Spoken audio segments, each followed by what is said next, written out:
We are joined now on India Today by the man widely tipped to be the next Chief Minister of Haryana if the Congress party comes to power on the 8th of October. Bhupinder Singh Hooda Sahab, welcome to India Today and thank you for taking out time. I want to try and understand your vision for the next 5 years of Haryana. If your party gets an opportunity to serve the people of the state again, how is the next term of the Hooda Sarkar likely to be different from what we've seen from you in 10 years? Congress government, and this is your perception, you are taking my name, but party would decide, MLAs would decide who is going to be the Chief Minister. But anyhow, I am in party. Today, Haryana is number one in unemployment. We have to do that. Law and order situation is worst. You see, even social progressive index has declared Haryana is unsafe. This is the situation. So everybody is frustrated with this government. आपका plan क्या? अगर आपको फिर से मौका मिलता है, आपकी अगले 5 साल की, आपकी पार्टी की, आपकी व्यक्तिगत नहीं, 5 साल की सरकार आपकी पिछली 10 साल की सरकार से अलग कैसे हो?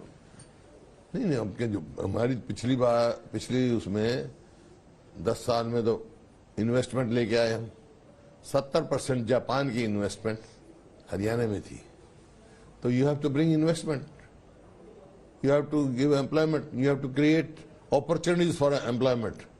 The main problem is unemployment. See, एक पोस्ट निकलती है पीएन की, MA, PhD, thousands they apply for that. The employment is so acute. आप कैसे चेंज करोगे? What is your solution to the employment issue? Solution ये है 2 लाख तो सरकारी नौकरी लगाएंगे हम, पक्की जो सैंक्शन पोस्ट ऑलरेडी वेकेंट है। पर आपके तो नेता बोल रहे हैं कि हर सीट पे 2-2 हजार होंगी, ऐसा बीजेपी बोल रही है कि एक बार फिर से करप्शन आ जाएगी गवर्नमेंट एम्प्लॉयमेंट में। नहीं, वो तो जो भी बोल रहे हैं उनका अपना व्यू होगा, लेकिन कांग्रेस के समय में सदा मेरिट पे नौकरी लगी है, मेरिट पे ही लगेंगी। बाकायदा टेस्ट होता है, मेरिट बनती है, इंटरव्यू होता है। वो किस कंटेक्स्ट में बोल रहे हैं, मैंने एक से पूछा तो किस कंटेक्स्ट में बोला, वो 2 लाख को डिवाइड कर रहा है जितने नंबर ऑफ वोटर्स है, इस हिसाब से। पॉलिटिकल पंडित हरियाणा के कहते हैं कि इस चुनाव में कांग्रेस ही कांग्रेस की सबसे बड़ी दुश्मन है, कि आपकी पार्टी में इनफाइटिंग है और यही अगर आप रह गए पीछे तो यही एक बड़ी वजह रही। नहीं, कोई इनफाइटिंग नहीं है, वो आप लोगों की परसेप्शन है। बाकी देखो, कोई भी परिवार भी हो, संस्था हो, जो भी उसमें काम करते हैं, मतभेद हो सकते हैं किसी बात पे, मनभेद नहीं है हमारे। सर, जहां पे आप बैठे हैं, सुबह कुमारी शैलजा जी बैठी थी, उन्होंने 3-4 चीजें पूछी जिसपे मुझे आपका रिएक्शन चाहिए। एक तो उन्होंने बोला कि बैलेंस बना के चलने की जरूरत है। दूसरा, उन्होंने कहा कि सीएम कौन होगा ये बाद में हाईकमांड डिसाइड करेगा। तीसरा, उन्होंने बोला कि हाँ, मेरा जो रिलेशनशिप है हुडा फैमिली से वो तो कॉम्प्लिकेटेड है। मैंने बोला शिव कुमार और सिद्धारमैया साथ में कैंपेन कर रहे हैं, साथ में खड़े, एक दूसरे का हाथ पकड़ रहे हैं, यहाँ पे हुडा और शैलजा जी क्यों नहीं कर रहे? करेंगे, क्यों नहीं करेंगे? आधा चुनाव तो निकल करेंगे, आधा चुनाव करेंगे। अभी कहाँ, अभी तो चुनाव का आना है, देखना आएगा, सब आएंगे। तो अगर कुमारी शैलजा जी देख रही हैं, आपका उनके लिए क्या मैसेज है? उनके लिए, उनके समर्थकों के लिए? नहीं, सब है कांग्रेस के, वो भी अपने हिसाब से कांग्रेस को मजबूत कर रहे हैं, हम भी कांग्रेस को मजबूत करें, मकसद एक ही है। तो थोड़ा सा मन मुटाव क्यों लगता है? नहीं, कोई मन मुटाव नहीं, मेरा कोई मन मुटाव आपकी तरफ से नहीं है? नहीं, मेरा कोई मन मुटाव किसी से भी नहीं है। क्या आपको लगता है कि इससे थोड़ा सा दलित वोट डैमेज हो सकता है? नहीं, दलित कांग्रेस के साथ है, लोकसभा में आपने देख लिया, क्योंकि दलित ही कांग्रेस जो है हितैषी है। ये जो आपके विरोधी चार्ज लगाते हैं आप पे कि आप हो बड़े पॉपुलर मैस लीडर, लेकिन आपकी जो पार्टी के और लीडर्स है आप उनको उभरने का चांस नहीं देते, इसको आप कैसे रिस्पॉन्ड करते? नहीं, मैं किसी को नहीं रोकता, मैं तो सबको साथ लेने की कोशिश करता हूँ और लेता भी हूँ। अकेला आदमी कोई आगे नहीं जा सकता, अकेला आदमी कोई ऐसा नहीं है जा सकता, सबको टीम वर्क होता है भाई, कोई भी पार्टी हो तो टीम वर्क होता है। पिछले 10 साल में आपने अपने क्या चेंज देखा है? पहले के सीएम में और आपकी आज की पर्सनालिटी में आपने अपने आप को कैसे चेंज किया है? क्या अलग है, नया क्या है, फ्रेश क्या है? मैं तो पहले भी यही था, जनता की सेवा करता था, जनता की आवाज उठाता था। जो भी जनता जहां साइन कर देती थी उन्होंने मेरे को किया, लोगों ने बनाया, चीफ मिनिस्टर बनाया, सेवा का मौका दिया, वहां किया, विपक्ष में बैठाया, विपक्ष की रोल अदा किया। जो प्रजातंत्र है, प्रजा जहां बैठा देगी वही रोल हमारे असाइन करेगी, वही करेंगे हम। जो रीजनल पार्टीज हैं, आईएनएलडी हो या जेजेपी हो, अब आम आदमी पार्टी भी आई है, क्या आपको लगता है कि इस चुनाव में वो कुछ डैमेज कर सकते हैं आपके प्रोस्पेक्ट्स को? नहीं, हम कांग्रेस पे कोई फर्क नहीं पड़ने वाला। आपका आम आदमी पार्टी से टाइप क्योंकि कांग्रेस में नहीं फर्क पड़ेगा। हरियाणा के लोग बड़े समझदार हैं। सीधा मुकाबला कांग्रेस का और बीजेपी का, अपनी वोट वेस्ट कोई करने वाला नहीं है। आम आदमी पार्टी से सर टाइप क्यों नहीं हुआ आपका? नहीं, क्या वजह है? हमने प्रयास किया, नेगोशिएशन नहीं हुई। कहाँ फेल होगी? सीट्स, नंबर ऑफ सीट्स की नेगोशिएशन नहीं हुई। आपके लीडर आए थे, मेरे को उनसे हमारे को लगा कि भाई वो नहीं चाहते होंगे तो नहीं हुआ।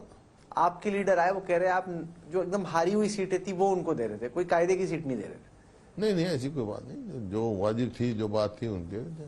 आपका मन था उनसे टाइप करने का या आपका मन ही नहीं था? नहीं, बात हुई, हमारी नेगोशिएट हुई, बात हुई। ऐसा बना कि आपका मन ही नहीं है केजरीवाल से? नहीं, मेरे को क्या दिक्कत है। हमने कम्युनिस्ट पार्टी का कहा, कम्युनिस्ट पार्टी को दे दिए। वही उन्होंने एक ही सीट मांगी, उनको दे दी। जो अगर मतलब ये नेगोशिएशन फेल होगी तो नहीं होती, did not work, negotiation did not work. शायद हो सकता है उनके मन में नहीं होगा तो कोई बात नहीं। कई सारे जो आपके मैनिफेस्टो का आइडिया थे, बीजेपी भी सेम प्रॉमिस कर रही है। अब लगता ही नहीं कोई फर्क है जो आप कॉपी पेस्ट। नहीं, पर अगर बीजेपी सेम चीज कर देगी तो वोटर बोल देगा यार ये तो दोनों पार्टियां सेम ही चीज कर रही हैं। वो बात ये है, वोटर का विश्वास किसके ऊपर है? इनसे विश्वास उठ चुका है। आपको लगता है कि जाट अगर एक साथ हो जाता है, बीजेपी की स्ट्रेटेजी है कि नॉन जाट वोटर्स को एकजुट कर दो? पहले ये मिथ है, आप लोगों का मिथ क्रिएटेड है। ऐसा कोई नहीं है। 36 बरादरी है। कांग्रेस की तो सीधी सी नीति है, ना जात पे ना बात पे मोहर लगेगी हाथ पे। कांग्रेस में जात पात की पॉलिटिक्स नहीं करते। भाई एक बात बताओ, गांव में एक सड़क बनती है, एक कास्ट के लिए बनेगी। स्कूल बनता है, एक कास्ट के लिए बनता है। कोई इंडस्ट्री लगती है, एक कास्ट की। ये मिथ है आपका। एक और जो आरोप लगता है वो ये कि आपका डेवलपमेंट रोहतक और रोहतक झज्जर बहुत ज्यादा फोकस था, कि जब हुड्डा की सरकार बनती है आप अपने इलाके को तो चमका देते हो, बाकी स्टेट का उतना फोकस नहीं करते। ये जो है ना, गुमराह करने की बातें हैं। हाँ। इस सरकार ने तो कुछ किया नहीं। हमारे टाइम में, मैं शुरू करता हूँ, एजुकेशन देखो, एजुकेशन हुआ, हेल्थ हुआ, इंफ्रास्ट्रक्चर हुआ, यही चीज होती है डेवलपमेंट की, education. National institute of fashion technology Panchkula में लगा। देश का दूसरा नेशनल इंस्टीट्यूट ऑफ डिजाइन एक अहमदाबाद में है, वो कुरुक्षेत्र में बना। कल्पना मेडिकल कॉलेज करनाल में बना, और महिला यूनिवर्सिटी सोनीपत में बनी। मेडिकल कॉलेज सोनीपत में बना। राजीव गांधी एजुकेशन सिटी जो है, उसमें बाहर की यूनिवर्सिटी आई हैं बहुत, SRMI है, IIT है, और डॉक्टर अंबेडकर लॉ यूनिवर्सिटी है, ठीक है। और फिर उससे आ जाओ, फरीदाबाद में मेडिकल कॉलेज बनाया। इसमें फरीदाबाद में एक YMCA के नाम से इंस्टीट्यूट था, उसको यूनिवर्सिटी का वो दिया। गुड़गांव में देश की पहली डिफेंस यूनिवर्सिटी के फाउंडेशन लगवाया डॉक्टर मनमोहन सिंह से।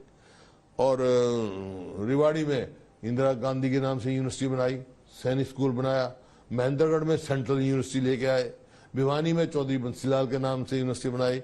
हिसार से लाल लाजपत राय के नाम से एनिमल साइंसेज की यूनिवर्सिटी बनाई। सिरसा में चौधरी देवीलाल के नाम से 4 कमरों की यूनिवर्सिटी बनाई थी, उसको राष्ट्रीय स्तर पे लेके आए।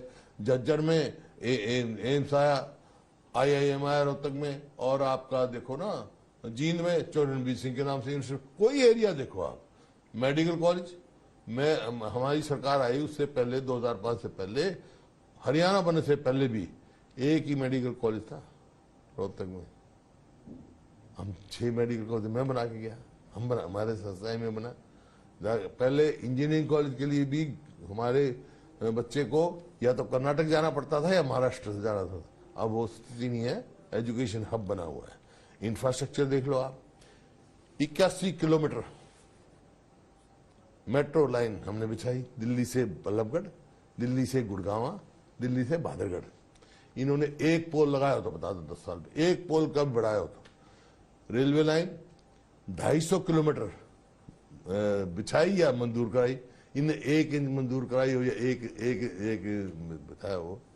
फिर हमने 4 थर्मल पावर प्लांट लगाए, हिसार में, यमुनानगर में, झज्जर में और फतेहाबाद में न्यूक्लियर पावर प्लांट लगाया इन्होंने। और सरप्लस छोड़ के गए थे बिजली, इन्होंने 1 यूनिट बनाई तो बता दो, 1 यूनिट ऐड की हो तो कोई भी कहीं भी देखो, इंफ्रास्ट्रक्चर देख लो, स्वास्थ्य देख लो, मेडिकल देखो। ये परिस्थिति कर दी आज, तो वहां चले जाओ अस्पताल में तो डॉक्टर नहीं, स्कूल में जाओ तो मास्टर नहीं, 5,000 तो स्कूल बंद कर दिए इन्हें। तो ये एक जगह की डेवलपमेंट है। ये बता दें इन्होंने क्या किया, ये बता दें इनकी क्या अचीवमेंट है। एक कोई इंस्टीट्यूट लेके आए हूं। सर, आप हरियाणा के लोकल बीजेपी लीडर्स को तो बहुत अटैक करते हैं, लेकिन मोदी जी को ऐसे अटैक नहीं करते हैं आप, ऐसा क्या क्यों? मतलब मोदी को हरियाणा में? नहीं, मैं बोल रहा हूँ कि मोदी जी से तो आप बच बच के अटैक करते हैं आप, मतलब जैसे जोर से दंगल करते हैं ना, वैसा आप मोदी जी से नहीं करते हैं। मेरा उनका क्या, मैं कोई इलेक्शन लड़ा उनका भाई, मेरा कोई वो नहीं। लेकिन जो पॉलिसीज पे जो भी है बीजेपी सब करते हैं। व्यक्तिगत तो मैं हरियाणा में भी नहीं करता। सर, व्यक्तिगत मैं राजनीति नहीं करता, मैं ऐसे संस्कारों में नहीं पता। सर, वक्त खत्म हो रहा है। आपने बयान दिया कि ना टायर्ड ना रिटायर्ड। हाँ। आप 5 साल अगर मौका मिला और पार्टी ने डिसाइड किया तो आप 5 साल सीएम बनना चाहते हैं, या आधे टर्म में आप दीपेंद्र हुड्डा को अपनी विरासत छोड़ना? नहीं आता है, मेरे को रिटायर करना चाहता नहीं, हूं। मैं आपसे पूछ रहा हूँ। दीपेंद्र हुड्डा का अपना वो है, उसका थोपा कोई नहीं जा सकता है, थोपना कोई नहीं है। मेरे को कोई थोपा मेरे पिताजी ने, वो तो 78 में रिटायर हो गए थे, ठीक है ना। बाद में 13 साल के बाद मैं पार्लियामेंट में आया। लेकिन हमारी कांग्रेस फैमिली है, जैसे हमारे को मेरे दादाजी ने कोई थोपा था मेरे पिताजी को?